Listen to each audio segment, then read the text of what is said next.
Mess. Thank you, Emily.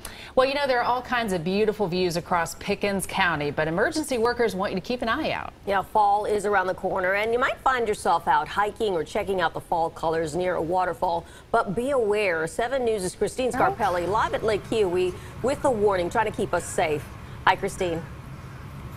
Isn't it beautiful out here? First of all, can we just address beautiful Lake Kiowee this morning? Glad to be here, but we've got some very important things, and I am certainly not going to be leading the way here. We are so glad to have Robert Porter today with Pickens County Emergency Management, showing off just a little bit of what you need to know. You know, we always hear where a life jacket that fits. Make sure it's safe. Make sure it's in your boat with you. But there's a lot we need to know and why, you know, that needs to be that size. Tell us, Robert, what do we need? Well, these life jackets are designed for different features for different size people, and for very much the reason why. Our demonstration person here is we have come across rescues before and unfortunately recoveries before where the person is not wearing a properly sized life jacket. Okay, size matters. Yes, here's a perfectly grown man, especially in infants and children. I'll get into that a little bit later. But this life jacket here has not been cinched to him tight-wise. It looks pretty good. It looks comfortable, like so it fits. Let's see. If he's water skiing and comes off and somebody goes to pull him back in and he's unconscious, whatever, this happens. Okay. Got it. All of a sudden. And then now we're being called. Something that was initially a self-rescue or a buddy rescue has now become that. But you couldn't tell. How do you know that it fits? You want to cinch it down and always start from the lower part.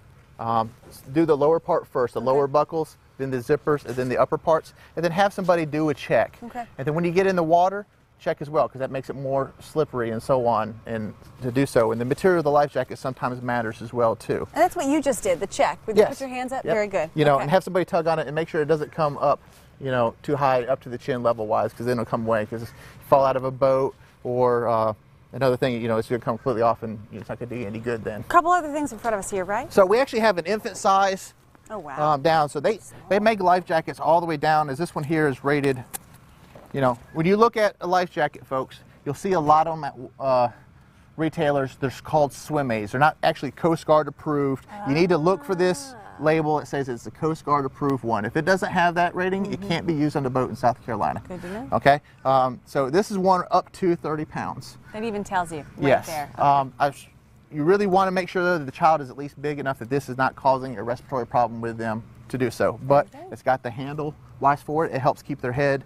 If it's help tilted up wise, this is help float, help grab, you know, all the way down to the infant size to do so. And it has the strap that goes between the legs. This is very important because children, this fits a wide range of pounds of children's size. Well, you have like that, so you don't want that to happen with a kid when you grab it. But and so many others. All right, hey guys, we know you got to run. We're going to come back in just a few minutes and show you much, much more. Back to you.